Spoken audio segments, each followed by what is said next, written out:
আমি নন্দীর কাছে আমি সিফারিশ করি, ঠিক আছে? এটা কিন্তু খুব ভালো জিনিস, এটা অনেকে জানে না। যারা জানো, আজকে প্রধানমন্ত্রীর কাছে ডাইরেক্ট যদি যাওয়া যেতে না পারে, অ্যাটলিস্ট পিএমও অফিসে গিয়ে কোনো একটা অফিসারকে যদি বলি, ঠিক ওইভাবে নন্দীকে গণেশের জন্য চুহা দিয়ে বলে, ঠিক আছে? যাও, আসো মা, তুমি আসো। একটা বাচ্চা যখন নাকি তার বাবাকে যদি বলে, বাবা আমাকে লজেসটা দিয়ে বাবাকে বলাই দাঁতে পোকা হবে দেবো না, ঠিক আছে? এরকম হয়তো সাধারণ সামাজিক দিয়ে বোঝাচ্ছি। ও মাকে কি করে, ছোট ছোট আদো আদো বাচ্চা আদো আদো মুখে কি বলে, মা আমাকে একটা লজেন্স দাও না, বাবাকে বলো না একটা সাইকেল কিনে দিতে, একটা উমুক দিতে, যেটা সাধারণত মেয়েরাও কামায়, মেয়েরাও ইনকাম করে, কিন্তু নর্মাল ঘরে যেটা হয় বোঝানোর জন্য বলতেছি। তা এবার মা গিয়ে যখন বাবাকে বলে, দেখো না বাচ্চাটা কবে থেকে এই তো একটা ভালো রেজাল্ট করলো, তারপরে একটা সাইকেল বা একটা বই বা একটা খেলনা দেওয়া যায় না, বাচ্চাটা চাচ্ছে। ওই যে মা কি করলো, বাবাকে বললো, বাবা বললো ঠিক আছে সিফারিশ পেলাম। এবার আমরা যখন এই কোনো সরকারি কাজ করতে যাই, যখন নাকি ওইটা কোনো একটা জায়গায় অ্যাপ্লাই করব, আমাদেরকে আগে অ্যাটাস্টেড করতে হয় না, গভর্নমেন্ট রেজিস্টার্ড অফিসার থেকে অ্যাটাস্টেড করতে হয়। সে দেখলো যে হ্যাঁ আমার ডকুমেন্টটা ঠিক আছে, তারপরে বায়া হয়ে যায়। সঠিক, ঠিক সেইভাবেই আধ্যাত্মিক ব্যাপারে ডাইরেক্ট শিবকে বলা যায়, ডাইরেক্ট কৃষ্ণকে বলা যায়, গোবিন্দ তো সব জায়গায় গোবিন্দ, গোবিন্দ শিবকে বলা বলে গোবিন্দকেই বলে, ঠিক আছে?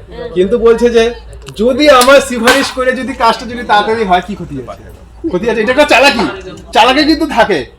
মহাভারতে যখন নাকি সবাই ভাবলো কৌরবপক্ষ সূর্যাস্ত হয়ে গেছে, সূর্যাস্ত কিন্তু তখন হয় নাই, কৃষ্ণ তো চালাকি করছিল, সূর্যটাকে মেঘ দিয়ে ঢেকে দিচ্ছিল। চালাকি সব জায়গাতেই থাকে। আমরা যদি মনে করি একটু ভালোবাসে যে নন্দী মহারাজ আমার কাজটা একটু করায় দাও না, শিব ঠাকুরকে গিয়ে একটু বলো না আমার কাজটা একটু তাড়াতাড়ি করা যেতে, একটু রেজাল্টটা ভালো করা যেতে, একটু ভালো একটা বল পাওয়া দিতে, ভালো একটা বউ পাওয়া যেতে, কি কিন্তু এটা চালাকি।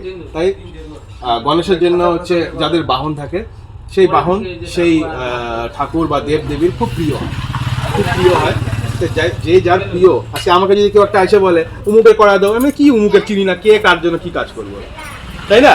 কিন্তু যদি আমার বউকে এসে যদি কেউ বলে যে উমুক ঘোষ মশার কাজটা করায় দাও, ওনার বাড়িতে একদমই খারাপ অবস্থা, ফ্রিতে পূজাটা করায় দাও, তাহলে আমি করা দিব, তাই না? যে ঠিক আছে বউ যখন বলছে তাহলে 1 টাকা দক্ষিণায় করিয়ে দিই কাজটা, ঠিক সেরকমই ব্যাপারটা। বোঝা গেল তো? বোঝা গেল কি বোঝা গেল? ঠিক আছে। অখণ্ড মণ্ডলাকারং ব্যক্তং যেন চরাচরং তৎপদং দর্শিতং যেন তস্मै শ্রী গুরুবায় নমঃ। গুরু ব্রহ্মা গুরু বিষ্ণু গুরুদেব মহেশ্বর গুরুদেব পরম ব্রহ্ম তস্मै শ্রী গুরুবায় নমঃ। অজ্ঞানিতি জ্ঞানঞ্জয় শ্লোকয় চক্ষুরমিতং যেন। হে প্রভু হে প্রভু হে প্রভু হে প্রভু।